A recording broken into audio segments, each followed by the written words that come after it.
ನಮ್ಮ Sahyadri news channel ಅನ್ನು YouTube, Facebook ಹಾಗೂ ಇನ್ಸ್ಟಾಗ್ರಾಂನಲ್ಲಿ ನೋಡಿ. ಸಬ್ಸ್ಕ್ರೈಬ್, ಲೈಕ್ ಮತ್ತು ಶೇರ್ ಮಾಡಿ ಪ್ರೋತ್ಸಾಹಿಸಿ. ಶಿವಮೊಗ್ಗ ಲೋಕಸಭಾ ಕ್ಷೇತ್ರದಲ್ಲಿ ಹಗಲು ರಾತ್ರಿ ಶ್ರಮ ಹಾಕದಂತ ಎಲ್ಲ ನಮ್ಮ ಕಾರ್ಯಕರ್ತರಿಗೆ ಮತದಾನವನ್ನ ಮಾಡಿ ಬೆಂಬಲವನ್ನು ಸೂಚಿಸಿದಂತ ಎಲ್ಲ ಮತದಾರರಿಗೆ ಮೊದಲನೇದಾಗಿ ಸಾಷ್ಟಾಂಗ ನಮಸ್ಕಾರಗಳು ಸಲ್ಲಿಸ್ತೇನೆ. ನಾನು ಚುನಾವಣೆಗೆ ಸ್ಪರ್ಧೆ ಮಾಡಿದಂತ ಉದ್ದೇಶ ರಾಜ್ಯದಲ್ಲಿ ಪೂರ್ಣ ಚರ್ಚೆ ಆಗ್ತಾ ಇದೆ. ಭಾರತೀಯ ಜನತಾ ಪಾರ್ಟಿ ಅನೇಕ ನ್ಯೂನತೆಗಳನ್ನ ಇರಂತ ಈ ಸಂದರ್ಭದಲ್ಲಿ ಅದು ಸರಿ ಹೋಗ್ಬೇಕು ಅನ್ನೋ ಉದ್ದೇಶ ಮೊದಲನೇದು, ಒಂದು ರೀತಿಯ ಶುದ್ಧೀಕರಣ.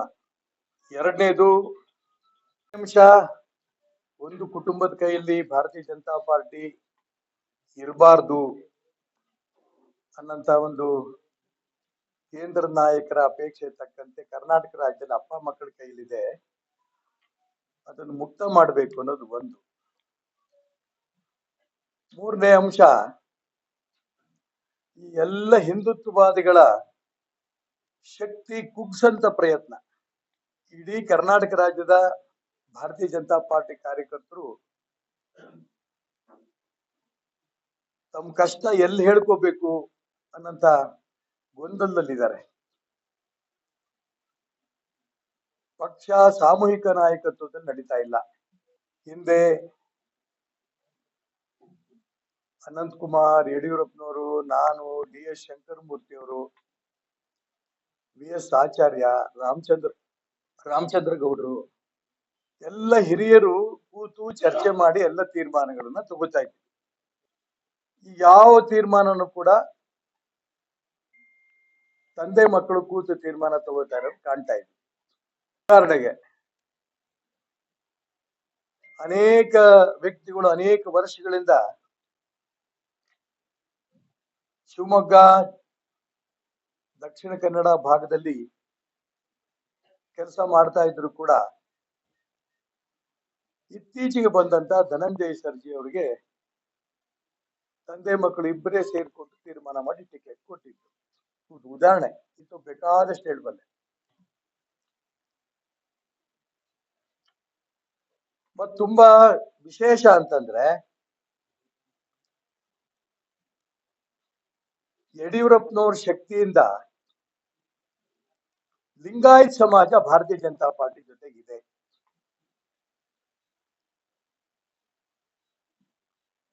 ಆದ್ರೆ ಒಂದೇ ಸಮಾಜ ಸಾಕ? ಇತ್ತೀಚೆಗೆ ಕೇಂದ್ರ ನಾಯಕರೆಲ್ಲ ಚರ್ಚೆ ಮಾಡಿ ತೀರ್ಮಾನ ಮಾಡಿ ಜೆಡಿಎಸ್ ಜೊತೆಗೆ ಮೈತ್ರಿ ಮಾಡಿಕೊಂಡ್ರು. ಅದು ನಮಗೆ ಈ ಲೋಕಸಭಾ ಚುನಾವಣೆ ಲಾಭ ಆಯಿತು. ಆದರೆ ಸಂಪೂರ್ಣ ಹಿಂದುಳಿದ ಸಮಾಜವನ್ನ ಭಾರತೀಯ ಜನತಾ ಪಾರ್ಟಿ ತಾತ್ಸಾರ ಮಾಡ್ತಾ ಇದೆ. ಲೋಕಸಭೆ ಚುನಾವಣಾ ಸಂದರ್ಭದಲ್ಲಿ ಇಡೀ ರಾಜ್ಯದಿಂದ ಕುರುಬರು, ಉಪ್ಪಾರರು, ಮಡಿವಾಳರು ಎಲ್ಲ ಸಮಾಜದವರು ಕೂಡ ಹಿಂದುಳಿದವ್ರಿಗೊಂದು ಅವಕಾಶ ಮಾಡಿಕೊಡಿ, ಕುರುಬರಿಗೊಂದು ಅವಕಾಶ ಮಾಡಿಕೊಡಿ, ಬಹಳ ಮೂರನೇ ಶಕ್ತಿಯಾಗಿದ್ದಾರೆ ಕರ್ನಾಟಕದಲ್ಲಿ ಅಂತ ಹೇಳ್ತಾ ಇದ್ರು. ಒಂದೂ ಕೊಡ್ಲಿಲ್ಲ. ಈಗ ಈ ಎಲ್ಲಾ ಅಂಶಗಳು ಕರ್ನಾಟಕ ರಾಜ್ಯದಲ್ಲಿ ಚರ್ಚೆ ಆಗ್ತಾ ಇದೆ. ಚರ್ಚೆ ಆಗ್ಬೇಕು ಅನ್ನೋ ಒಂದೇ ಉದ್ದೇಶಕ್ಕೆ ನಾನು ಚುನಾವಣೆ ಸ್ಪರ್ಧೆ ಮಾಡಿದ್ದು ಕೂಡ. ನಾನು ಗೆದ್ದು ಬಿಡ್ತೀನಿ ಅನ್ನಂತ ನಂಬಿಕೆ ನನಗೇನಿರ್ಲಿಲ್ಲ. ಆದ್ರೆ ಚುನಾವಣೆ ಸ್ಪರ್ಧೆ ಮಾಡ್ಬೇಕು ಬೇಡ ಅಂತ ಚರ್ಚೆ ಮಾಡಿದಾಗ ಇಡೀ ಜಿಲ್ಲೆಯ ಜನ ಇಂಥ ಪರಿಸ್ಥಿತಿ ಭಾರತೀಯ ಜನತಾ ಪಾರ್ಟಿಯಲ್ಲಿ ಇರಬೇಕಾದ್ರೆ ರಾಜ್ಯ ನಾಯಕರು, ಕೇಂದ್ರ ನಾಯಕರು, ಪರಿವಾರದವರು ಎಲ್ಲರೂ ಕೂಡ ಈ ಪರಿಸ್ಥಿತಿಯನ್ನ ಸರಿ ಮಾಡ್ಬೇಕಾದ್ರೆ ಚುನಾವಣೆ ಸ್ಪರ್ಧೆ ಮಾಡೋದು ಸೂಕ್ತ ಅಂತ ಹೇಳಿದ್ದಕ್ಕೋಸ್ಕರ ಸ್ಪರ್ಧೆ ಮಾಡಿದೆ ನಾನು. ರಾಜ್ಯದ ಜನ ನರೇಂದ್ರ ಮೋದಿ ಅವರನ್ನು ಮರೀಲಿಲ್ಲ. ಹಾಗಾಗಿ ಶಿವಮೊಗ್ಗ ಲೋಕಸಭಾ ಕ್ಷೇತ್ರ ನರೇಂದ್ರ ಮೋದಿಯವರ ಪ್ರಭಾವದಿಂದ ಭಾರತೀಯ ಜನತಾ ಪಾರ್ಟಿ ಗೆದ್ದಿದ್ದು ಹೌದು. ಆದ್ರೆ ನೋವಿನ ಸಂಗತಿ ಅಂತಂದ್ರೆ ರಾಜ್ಯದಲ್ಲಿ ಭಾರತೀಯ ಜನತಾ ಪಾರ್ಟಿ ಕಳೆದ ಬಾರಿ 25 ಸ್ಥಾನವನ್ನ ನಾವು ಗೆದ್ದಿದ್ವಿ. ಅದೇ ನರೇಂದ್ರ ಮೋದಿಯ ಪ್ರಭಾವ ಇದ್ದು ಅದೇ ಭಾರತೀಯ ಜನತಾ ಪಾರ್ಟಿಗೆ ಕೇವಲ 17 ಸ್ಥಾನವನ್ನ ಗೆಲ್ಲಂತ ದುಸ್ಥಿತಿ ನಮಗೆ ಬಂತು. ಇದಕ್ಕೆ ಯಾರ ಕಾರಣ, ಯಾವ ಅಂಶ ಕಾರಣ? ನಾನೇನ್ ಇಷ್ಟೆಲ್ಲ ಹೇಳದ್ನಲ್ಲ, ಎಲ್ಲವೂ ಇದಕ್ಕೆ ಕಾರಣ. ಇದನ್ನ ಎಲ್ಲಿ ತನಕ ಹೋಯ್ತು? ಲೋಕಸಭೆಗೆ 17 ಸ್ಥಾನ ಪಡೆದಿದ್ದಷ್ಟೇ ಅಲ್ಲ, ಕರ್ನಾಟಕ ರಾಜ್ಯದ ವಿಧಾನಸಭೆಗೆ 66 ಸ್ಥಾನಕ್ಕೆ ಕುಸಿದ್ವಿ ನಾವು. ಹಿಂದುಳಿದ ಸಮಾಜ, ದಲಿತ ಸಮಾಜವನ್ನ ತಾತ್ಸಾರ ಮಾಡಿದ್ದಕ್ಕೆ ನಮ್ಮಲ್ಲಿ ಸಾಮೂಹಿಕ ಚರ್ಚೆ ಆಗದೇ ಇರೋದಕ್ಕೆ, ಎಲ್ಲ ಕಾರ್ಯಕರ್ತರು ನೋವಲ್ಲಿರೋದಕ್ಕೆ ಈ ಸ್ಥಿತಿ ಬಂದಿದೆ ನಮಗೆ. ರಾಜ್ಯದ ನಾಯಕರು, ಕೇಂದ್ರ ನಾಯಕರು ಗಮನಿಸ್ತಾರೆ ಅಂತ ನಾನು ಭಾವಿಸ್ತೇನೆ. ನಾನೊಂದು 2-3 ಅಂಶ, ನನ್ನ ವೈಯಕ್ತಿಕ ಅಂಶನೂ ಕೂಡ ಇಲ್ಲಿ ಪ್ರಸ್ತಾಪ ಮಾಡಕ್ ಇಷ್ಟಪಡ್ತೇನೆ. ಹಿಂದುಳಿದವರಿಗೆ, ದಲಿತರಿಗೆ ಭಾರತೀಯ ಜನತಾ ಪಾರ್ಟಿ ಒಳಗೆ ಶಕ್ತಿ ತುಂಬಬೇಕು ಅಂತ ಹೇಳಿ ನಿಜಕ್ಕೂ ತುಂಬಾ ಸಂತೋಷದಿಂದ ಹಿಂದುಳಿದವರು, ದಲಿತರು, ಎಲ್ಲ ವರ್ಗದ ಬಡವರು, ಲಿಂಗಾಯತರು ಇರ್ಬೋದು, ಬ್ರಾಹ್ಮಣರು ಇರ್ಬೋದು, ಒಕ್ಕಲಿಗರಿರ್ಬೋದು, ಎಲ್ಲರೂ ದೊಡ್ಡ ಸಂಖ್ಯೆಯಲ್ಲಿ ಬಂದರು. ಇದೊಂದು ದೊಡ್ಡ ಶಕ್ತಿ ಕರ್ನಾಟಕ ರಾಜ್ಯದಲ್ಲಿ ಬೆಳೀತಾ ಇದೆ ಅಂತ ಆದಾಗ ಸ್ವಾಭಾವಿಕವಾಗಿ ಪಕ್ಷದ ಎಲ್ಲ ನಾಯಕರು ಸಂತೋಷ ಪಡಬೇಕಾಗಿತ್ತು.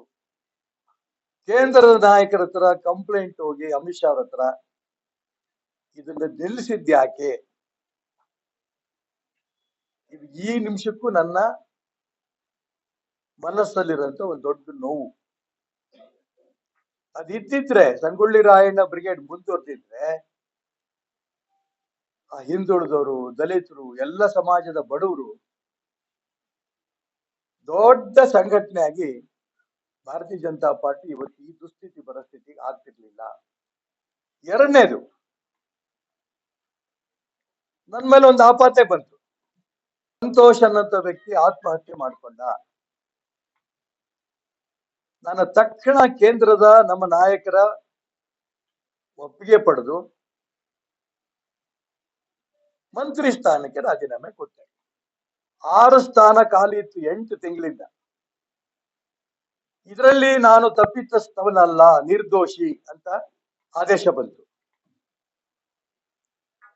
ಆದೇಶ ಬಂದಿದ್ದ ಮಾರನೇ ದಿನನೇ ಮಾನ್ಯ ಯಡಿಯೂರಪ್ಪನವರು, ಮಾನ್ಯ ಬಸವರಾಜ ಬೊಮ್ಮಾಯಿ ಅವರು ಹೇಳಿಕೆ ಕೊಟ್ಟರು, ಇನ್ 2 ದಿನದಲ್ಲಿ ಈಶ್ವರಪ್ಪನವ್ರನ್ನ ನಾವು ಕ್ಯಾಬಿನೆಟ್ ತಗೊಳ್ತೇವೆ. ಕೊನೆ ತನಕ ಯಾಕೆ ತಗೊಂಡ್ಲಿಲ್ಲ? ನನ್ ಇವತ್ತಿಗೂ ಅದು ಹೆಚ್ಚ ಪ್ರಶ್ನೆ. ಮೂರನೇದು, ಚುನಾವಣೆ, ವಿಧಾನಸೌಧ ಚುನಾವಣಾ ಸಮಿತಿಯಲ್ಲಿ, ಆಯ್ಕೆ ಸಮಿತಿನಲ್ಲಿ ನೀವು ನಿಲ್ಲೇಬೇಕು ಅಂತ ಹೇಳ್ಕೊಂಡು ಬಹಳ ಒತ್ತಾಯ ಮಾಡಿದ್ರು. ನಾನು ಬೇಡ ಅಂತಂದ್ರು ಕೂಡ ಕೇಳಲಿಲ್ಲ. ಯಡಿಯೂರಪ್ಪನವ್ರು ಕೂಡ ವಿಧಾನಸೌಧದಲ್ಲಿ ಇರಲ್ಲ, ನೀವು ಇರ್ಲೇಬೇಕು ಅಂದ್ರು. ಎಲ್ಲರ ಒತ್ತಡಕ್ಕೆ ಒಪ್ಪಿ ಆಯ್ತು ಅಂತ ನಾನು ಹೇಳಿದೆ. ನನ್ನ ಹೆಸರು, ಒಂದೇ ಹೆಸರು, ಶಿವಮೊಗ್ಗದಿಂದ ಕೇಂದ್ರಕ್ಕೆ ಹೋಯ್ತು. ನಾಳೆ ಸೀಟ್ ಅನೌನ್ಸ್ ಆಗ್ಬೇಕು ಅನ್ನಂತ ದಿನ, ಹಿಂದಿನ ದಿನ ಬೆಳಿಗ್ಗೆ ನನ್ ದೆಹಲಿಯಿಂದ ಫೋನ್ ಬಂತು, ನೀವು ಮತ್ತು ಜಗದೀಶ್ ಶೆಟ್ಟರ್ ಇಬ್ರು ಕೂಡ ಸ್ಪರ್ಧೆ ಮಾಡಬಾರದು ಅಂತ. 2 ನಿಮಿಷಕ್ಕೆ ನಾನು ಪತ್ರ ಬರ್ದೆ, ಆಯ್ತು ಅಂತ. ಜಗದೀಶ್ ಶೆಟ್ಟರ್ ಕಾಂಗ್ರೆಸ್ ಸೇರ್ಕೊಂಡ್ರು, ಅವ್ರ ವಿಚಾರ ಬೇರೆ, ನಾನು ಅದಕ್ಕೆ ಹೋಗಲ್ಲ. ಆಮೇಲೆ ಅವರಿಗೆ ಬಿಜೆಪಿ ಕರ್ಕೊಂಡ್ಬಂದು MP ಟಿಕೆಟ್ ಕೊಟ್ಟು ಎಲ್ಲ ಮಾಡಿದ್ರು.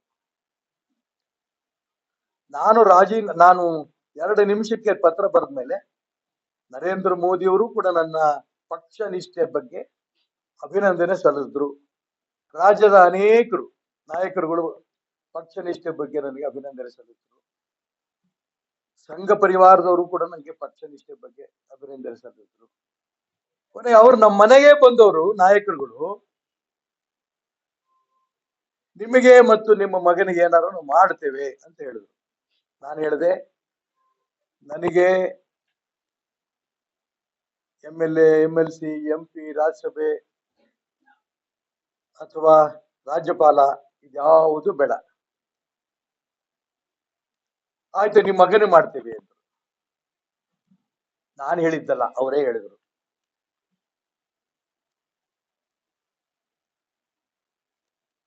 ನನಗೆ ಸಂಘಟನೆಯಲ್ಲಿ ಜವಾಬ್ದಾರಿ ಕೊಡಿ ಅಂತೆ. ಆಯ್ತು ಅಂದ್ರು. ಕೊನೆಗೆ ನನ್ನ ಮಗನಿಗೆ ಹಾವೇರಿನಲ್ಲಿ ಟಿಕೆಟ್ ಕೊಡ್ತೀನಿ, ಓಡಾಟ ಮಾಡಿ ಗೆಲ್ಲಿಸ್ತೀನಿ ಅಂತ ಮಾನ್ಯ ಯಡಿಯೂರಪ್ಪನವರು ಕೂಡ ಹೇಳಿದ್ರು. ಯಾಕೆ ಕೊಡ್ಲಿಲ್ಲ ಗೊತ್ತಿಲ್ಲ. ಗೊಂದಲಗಳನ್ನ ನಾನು ನಿಮ್ಮ ಮುಖಾಂತರ ರಾಜ್ಯದ ಜನರ ಮುಂದೆ ಇಡ್ತಾ ಇದ್ದೀನಿ. ಬ್ರಿಗೇಡ್ ಯಾಕೆ ಬೇಡ ಅಂದ್ರಿ? ಕ್ಲೀನ್ ಚೀಟ್ ಸಿಕ್ಕರು ಕೂಡ, ನಿರ್ದೋಷಿ ಅಂತ ಕ್ಲೀನ್ ಚೀಟ್ ಸಿಕ್ಕರು ಕೂಡ ಮಂತ್ರಿ ಮಾಡ್ತೀನಿ ಅಂತ ಹೇಳಿ ಯಾಕೆ ಮಾಡ್ಲಿಲ್ಲ? 8 ತಿಂಗಳು ಕೂಡ ನೀವೇ ಮನೆಗೆ ಬಂದು ನಿಮ್ಗೆ ಏನಾರು ಸಂಘಟನೆಯಲ್ಲಿ ಜವಾಬ್ದಾರಿ ಬೇಕು ಅಂತ ಕೊಡ್ತೀವಿ ಅಂತ ಹೇಳಿ ಮಗನಿಗೆ MP ಟಿಕೆಟ್ ಕೊಡ್ತೀವಿ ಅಂತ ಹೇಳಿ ಯಾಕೆ ಕೊಡ್ಲಿಲ್ಲ? ನನಗೆ ಈ ನಿಮಿಷ ತನಕ ಗೊತ್ತಿಲ್ಲ. ಸಂಬಂಧಪಟ್ಟರೋದಕ್ಕೆ ನಾನು ಯಾರಿಂದನೂ ಉತ್ತರ ನಿರೀಕ್ಷೆ ಮಾಡಲ್ಲ. ಆದ್ರೆ ಈಗ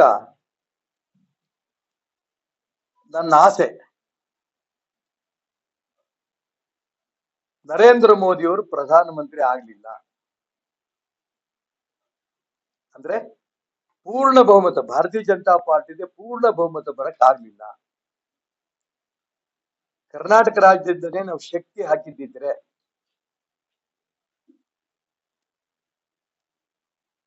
ನಮ್ಮ 25 ಸೀಟಲ್ಲಿ 1-2 ಹಿಂದೆ ಮುಂದೆ ನಾವು ಖಂಡಿತ ತಗೊಂಡಿದ್ದಿದ್ರೆ ನನಗೆ ಬೇರೆ ಹತ್ರ ಹೋಗಿ ಕೈಕಾಲು ಹಿಡಿಯೋ ಸ್ಥಿತಿ ಬರ್ತಿರ್ಲಿಲ್ಲ. ನಮ್ಮ ಈ ಒಂದು ಸಮಸ್ಯೆಗಳೆಲ್ಲ ಪರಿಹಾರ ಮಾಡ್ಕೊಂಡಿದ್ರೆ 66 ಸೀಟಿಗೆ ಕರ್ನಾಟಕ ರಾಜ್ಯದಲ್ಲಿ ಬಿಜೆಪಿ ಇಳಿತಿರ್ಲಿಲ್ಲ. ಹೀಗಾಗಿ ನಾನು ಮಾನ್ಯ ಯಡಿಯೂರಪ್ಪನವ್ರಿಗೆ ಪ್ರಾರ್ಥನೆ ಮಾಡ್ತೇನೆ, ನೀವು ಕೇಂದ್ರದ ನಾಯಕರಾಗೇ ಇರ್ರಿ, ನಿಮ್ಮ ಮಗನ್ನ ರಾಘವೇಂದ್ರ ಅವ್ರನ್ನ ಏನಾರು ಇನ್ಫ್ಲೂಯೆನ್ಸ್ ಮಾಡಿ ಕೇಂದ್ರದ ಮಂತ್ರಿ ಮಾಡಿ. ಇನ್ನು ಇನ್ನೊಬ್ಬ ಮಗ MLA ಆಗಿದ್ದಾನೆ, ಅವನ್ ಮುಖ್ಯಮಂತ್ರಿ ಮಾಡಿ, ನಂದೇನು ಅಭ್ಯಂತರ ಇಲ್ಲ. ಆದ್ರೆ ಭಾರತೀಯ ಜನತಾ ಪಾರ್ಟಿಯ ಈ ನೀತಿ ನಿಯಮಗಳಿದಾವಲ್ಲ, ಈ ಕುಟುಂಬದಿಂದ ಹೊರಗಡೆ ಬರಬೇಕು ಅನ್ನೋದನ್ನ,